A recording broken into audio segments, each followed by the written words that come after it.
கேள்வியை திரு கலையிட்ட நான் முன்வைக்கிறேன். இப்போ உயர்நீதிமன்றத்தில் மன்னிப்பு கேட்டதன் மூலமாக எடப்பாடி பழனிசாமியோட அந்த பொதுச் செயலாளர் பதவி என்பதும் கேள்விக்குறியாக இருக்கா? எங்க மன்னிப்பு கேட்டாங்க? திருத்தி சொல்லப்படுகிறது பல விஷயங்களும். அங்கே நடந்தது என்ன? அது சிவில் கோர்ட். அது அந்த இதில் ஏற்கனவே பன்னீர்செல்வம் தாக்கல் செய்த மனு அங்கே இருக்குது. அது அப்போ பொதுச் செயலாளர் ஆகலை இவர் எடப்பாடி அவர்கள். அதனால் அங்கே ஓபிஎஸ் வெளியேற்றப்பட்டிருக்கிறார். அவர் கிளைம் பண்ணுறார் பொதுச் செயலாளர் யாருங்கிற கிளைம் தான். எடப்பாடி நானும் அப்படி வரல. அப்போ என்ன வரும்? அந்த டைட்டில் கேஸ் டைட்டிலில் என்ன வரும்னா ரெஸ்பாண்டன்ட் பெட்டிஷனர் வரும்போது இருங்க பெட்டிஷனர் பேர் அப்போ ஓபி இவர் தான் ஒருங்கிணைப்பாளர் தான். ரெஸ்பாண்டன்ட் இணை ஒருங்கிணைப்பாளர் தான் அப்போதைக்கு. ஆனால் கடந்த 3 ஆண்டுகளில் பல்வேறு மாற்றங்கள் வந்துருச்சு. அதை வைத்து இவங்க ஜெனரல் செக்ரட்டரின்னு அந்த மனுவில் போட்டப்ப அவங்க நீதிமன்றம் என்ன சுட்டி காட்டுறாங்கன்னா, ஒரிஜினல் டீட்டில் நீங்கள் இணை ஒருங்கிணைப்பாளர் தானே, எப்படி நீங்கள் ஜெனரல் செக்ரட்டரின்னு கேட்க முடியும் கேட்குறாங்க. அது தவறுக்கு வருங்கிறதுக்கெல்லாம் போகலை. அது இட்ஸ் நாட் அன்டெனபிள்ங்கிறாங்க. அதோட இது ஒத்து போகலை. முன்பு சொன்ன ஸ்டேட்டட் பொசிஷன்லேருந்து பேச விட கொஞ்ச நேரம் ஒத்து போகலை.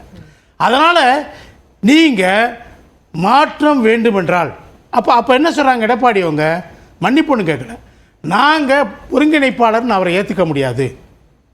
அப்படி நாங்கள் இணை ஒருங்கிணைப்பாளர் போட்டோம்னா நாங்கள் ஓபிஎஸ் அவர்களை ஒருங்கிணைப்பாளராக ஏற்றுக்கொண்டதுக்கு சமமாகும். அதை நாங்கள் எந்த காலத்திலும் ஏற்றுக்கொள்ள முடியாது. அதனால் பொதுச் செயலாளர் என்பது நாங்கள் போடுறோம் அப்படிங்கிறாங்க. அப்போ அப்படி தான் போடுவோங்கிறாங்க. அப்போ நீதிமன்றம் என்ன சொல்கிறாங்கன்னா, நீங்கள் அப்படின்னா அதுக்காக ஒரு மனு தாங்க. ஓரளவு இப்போ சொல்கிறீங்க இல்லையா, பல விஷயங்கள் மாறி இருக்குது. ஒரிஜினல் பெட்டிஷன் போட்ட பிறந்து இப்போ 3 ஆண்டுகளில் பல்வேறு விஷயங்கள் எங்கள் தரப்புக்கு ஆதரவாக வந்திருக்கு. நான் பொதுச் செயலாளராக அங்கீகரிக்கப்பட்டிருக்கேன். A form B form sign பண்ணக்கூடிய உரிமை எனக்கு தான் இருக்குது. எல்லா விஷயங்களும் நீங்கள் ஓரலாக சொன்னதை ஒரு பெட்டிஷனாக கொடுங்க. எதுக்கு? திருத்தத்துக்கு. நீங்கள் பிழை செஞ்சிட்டிங்களா ஒன்றும் சொல்லலை, அப்படிலாம் ஒன்றுமே வரல. திருத்தம் வேணும். நீங்கள் திருத்தத்துக்கு திருத்தம் எது திருத்தம்? நீங்கள் இணை ஒருங்கிணைப்பாளர் இல்லை, ஒரிஜினல் பெட்டிஷனில் இருக்கிறது இல்லை. நீங்கள் இப்போ திருத்தப்பட்ட விஷயத்தில் நீங்கள் இணை ஒருங்கிணைப்பாளரில் பொதுச் செயலாளர் என்று உங்களை போட்டுக்கொள்வதற்கு ஒரு மனு கொடுங்கங்கிறாங்க. அதுதான் மனு கொடுக்க தான் வரேன்னு சொல்லிட்டுருக்காங்க. இதனால் இக்னரன்ஸ் இஸ் பிளிஸ்ம்பாங்க. அறியாமை தான் சந்தோஷம். அறியாமையின் மூலமாக பலர் சந்தோஷப்பட்டுக்கலாம். இதில் ஒன்றுமே இல்லை. Don't read more then what it is there. அதில் என்ன இருக்குது அதுக்கு மீறி நீங்கள் கருத்துக்களை பிழை இல்லை அப்படின்னு சொன்னீங்க. இப்போ திருத்தப்பட்டதை மனுவை தாக்கல் பண்ண சொல்கிறாங்கன்னா எதை திருத்த சொல்கிறாங்க? எதை திருத்த சொல்லலை, நீதிமன்றம் திருத்தணும். நீங்க தானே சார் சொன்னீங்க. யார் திருத்தணும்? இவங்க திருத்த வேண்டியதில்லை, நீதிமன்றம் ஒரிஜினல் பெட்டிஷன் இருக்கு. இல்ல திருத்தப்பட்ட பதில் மனுவை தாக்கல் பண்ணணும்னு சொன்னாங்க. திருத்தப்பட்ட பதில் மனு இல்லைங்க, திருத்தத்திற்கான பதில் ஒரு மனுவை கொடுக்கணும். என்ன திருத்தம்? நீங்க இணை ஒருங்கிணைப்பாளர் இல்ல அந்த மனுவை கோர்ட்டு கொடுப்பாங்களா, ஏபிஎஸ் தரப்பு கொடுப்பாங்களா? ஏபிஎஸ் தரப்பு கொடுக்கணுங்க. நீங்க நாங்க தப்பு பண்ணிருக்காங்கன்னு அர்த்தம். தப்பு இல்லைங்க, தப்பு இல்லை. நாங்க திரும்பவும் பொதுச் செயலாளர் தான் போடுவோங்கிறாங்க. நீங்க அதை திருத்தணும். எதை திருத்தணும்?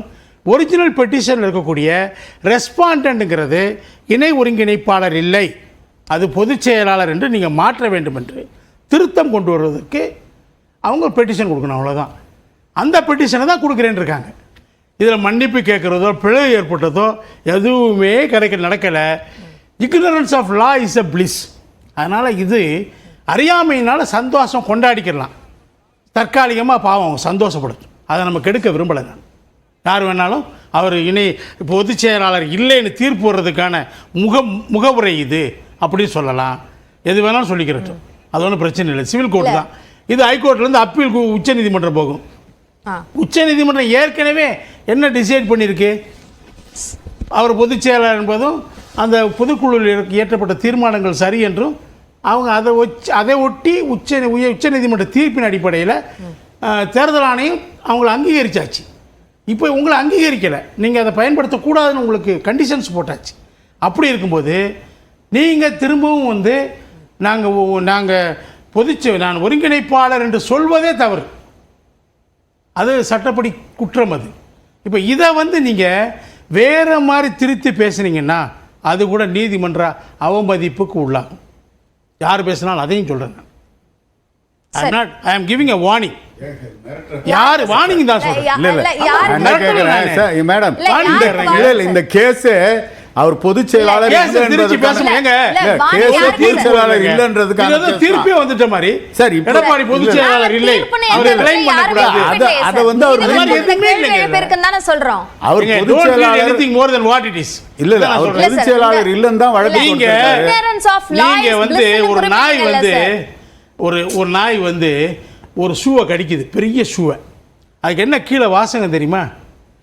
Don't bite what you cannot சூ. நீ மெல்ல முடியாத பைட் பண்ண கடிக்காது. சரி சார், நீங்க ஏற்கனவே ஆங்கிலத்துல ஒரு சென்டென்ஸ் சொன்னீங்க, அதுக்கான அர்த்தத்தை முதல்ல நான் அந்த மாதிரி நான் சொல்லவே இல்ல. அந்த தப்பா அர்த்தப்படுது. உதாரணத்தை ஏங்க அப்படி சரி நீங்க இந்த மாதிரி தான் அதான் இல்ல இப்ப எப்படி சட்டத்தை தப்பா சொல்றாரோ சட்டத்தை நான் சொல்றேன் தப்பா இல்ல. நீங்க நாயை பத்தி ஓபிஎஸ் எதிரா என்னைய திரும்ப பாருங்க. நான் ஓபிஎஸ் மேல மரியாதை வச்சிருக்கேன். நீங்க உதாரணத்தை சொன்னா உதாரணம் யாரு எதிர்ப்பா அந்த உதாரணம் நீங்களா கூட இருக்கலாம். ஏன் ஓபிஎஸ் என்ன நாயின்னு சொல்றது உங்களுக்கு என்ன சார்? நான் ஏன் சொல்றேன்? அப்ப நீங்க தான் சொல்றீங்க ஓபிஎஸ் நீங்க எப்படி சொல்றீங்க? நீங்க அந்த உதாரணம் அது ஓபிஎஸ் நீங்க ஓபிஎஸ் பத்தி வரும்போது ஓபிஎஸ் பத்தி நாயின் ஓபிஎஸ் அங்க விளக்கம் கொடுக்கறாங்க. நீங்க நாயின் சொன்னது தப்பு சார். எல்லாரும் சொல்றேன். நான் யார் சொன்னாலும் அது தவறு சொல்றேன். நீங்க நீதிபதி இங்க வந்து ஓபிஎஸ் அந்த வாதத்தை வைக்கல. நீதிபதி கூட நாயின் சொல்வாங்க. ஆமா ஆமா ஆமா நீங்க எல்லாத்தையும் கேட்டாருன்னா நாயின் இல்ல இல்ல சரி ஓகே நம்ம சரியாவே உரையாடுவோம். சரியா போயிட்டு இருக்கு. கதைகளை நீங்க சொல்றது எப்படி இது? திரு முனவர் பாஷா திருக்கலை லா மட்டும் கிடையாது. ignorance of what I say is also a bliss. இல்ல நீங்க முன்னாடியே சொன்ன அந்த ignorance of law is blissக்கே எனக்கு அர்த்தம் புரியல. அதுக்கு அத விளக்குங்க முதல்ல. அறியாமை, சட்டத்தை பற்றி அறியாமை ஒரு சந்தோஷம், ஒரு மகிழ்ச்சி. யாருக்கு சந்தோஷம் சார்? அந்த அறியாமை அறியாதவங்க சார் அது குற்றம் தானே. அது எப்படி bliss? அது வந்து குற்றமே இல்லைங்க. அதை குற்றமா எடுத்துக்கிறவங்க தெரியாம இருக்கிறது குற்றம் சார். எப்படி சார் பிளிஸ்ன்னு சொல்லுவீங்க? இல்ல எந்த அடிப்படையில அது பிளிஸ்ன்னு சொல்றீங்க? அது குற்றம். எது குற்றம்? சட்டத்தை பத்தி அறியாமல் இருக்கிறது குற்றம். இல்ல அறியாமல் இருப்பது இல்ல பிளிஸ் அப்படிங்கிறது எந்த அடிப்படையில சொல்றீங்க? ignorance is bliss ன்னு சொல்றேன் நான். அது லா சேர்த்திருக்கேன் அவ்வளவுதான். ignorance of law அப்படினு சொன்னீங்க சார். அதுவும் அது தெரியாம இருக்கிறது ஒரு சந்தோஷம், தற்காலிக சந்தோஷம். படத்துன்னு சொல்றேன். அது தவறுன்னு சொல்றேன் நான். ஆமா அது தவறு தாங்க. ஆனா அதுல சந்தோஷப்பட்டுக்கிறவங்க அதை பத்தி எனக்கு ஒன்றும் அப்ஜெக்ஷன் இல்லை. அது ஒரு அற்ப தற்காலிகமா சந்தோஷப்பட்டுக்கிட்டு அற்ப சந்தோஷம் பெருமகிழ்ச்சி அடையட்டும். நான் ஒன்றும் அது வேணாம்னு சொல்றேன். யார் வேணாலும் சரி ஓகே ஓகே. நான் அதை வந்து திரு கேசிபி கிட்டே கேட்கிறேன். திரு கேசிபி, இப்போ சட்டத்தை பத்தி அறியாமல் இருப்பது வந்து ஒரு சந்தோஷம் கொடுக்கக்கூடிய ஒரு விஷயம் அப்படிதான் பார்க்கணும். அது ஒரு பிளிஸ் அப்படின்னு சொல்றாரு. அப்படியான ஒரு சந்தோஷம் தான் உங்களுக்கு கிடைச்சிருக்கு அப்படின்னு சொல்றாரு. அப்படியா? இல்ல அப்படி இல்ல. அதாவது அந்த வழக்கறிஞர்கள் என்ன போட்டிருக்கணும்னா, இந்த வழக்கு தாக்கல் செய்த காலத்துல இவர் இணை ஒருங்கிணைப்பாளர், இன்றைய தேதியில அவர் பொதுச் செயலாளர் அப்படின்னு கூட போட்டிருந்திருக்கலாம். ஆனா இவங்க பர்பஸா இன்றைய இவங்க தான் பொதுச் செயலாளர் என்கிற அளவுல, ஏன்னா இதை ஒருவேளை இந்த நீதிமன்றம் கண்டுக்காம விட்டுருச்சுன்னா மேல அப்பீல்லையோ மற்ற ஃபாரத்துக்கு எடுத்துட்டு போகும்போது பாருங்க நீதிமன்றமே எங்களை அங்கீகரிச்சிருச்சு, நாங்க தான் பொதுச் செயலாளர்னு போட்டிருக்கிறோம், நீதிமன்றம் அதுக்கு ஆட்சேபனை சொல்லல என்கிற அளவுல அவர்கள் அந்த பார்வையை வந்து வைப்பாங்க. இவர்கள் செய்தது தவறு, அதை தவறு என்று ஏற்றுக்கொண்டு மன்னிப்பு கேட்டிருக்கிறாங்க.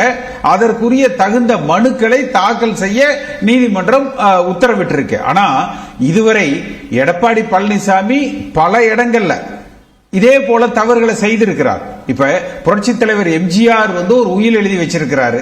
அந்த உயிலை பாதுகாக்கிற அதிகாரத்தை சென்னை உயர்நீதிமன்றத்துக்கு வழங்கி இருக்கிறார்.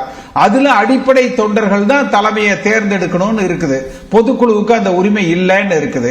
அதிமுக பைலால அடிப்படை தொண்டர்கள் தான் தலைமையை தேர்ந்தெடுக்கணும்னு இருக்குது. பொதுக்குழுவுக்கு அந்த அதிகாரம் இல்லைன்னு இருக்குது. ஆனா அதையெல்லாம் தாண்டி உயர்நீதிமன்றம் இந்த மாதிரி டெக்னிக்கலான விஷயங்களை கூட பார்த்து ஒரு முடிவுக்கு வந்து வரல. ஏன்னா அந்த பொதுமக்கள் பார்வையில பப்ளிக் அக்செப்டபிலிட்டி, கட்சிக்காரங்க இதை ஏத்துக்குவாங்களா அப்படிங்கறதுல ஓபிஎஸ் இபிஎஸ் ஆங்கிறதுல ஒரு சாதகம் எடப்பாடி பழனிசாமி இருந்தது.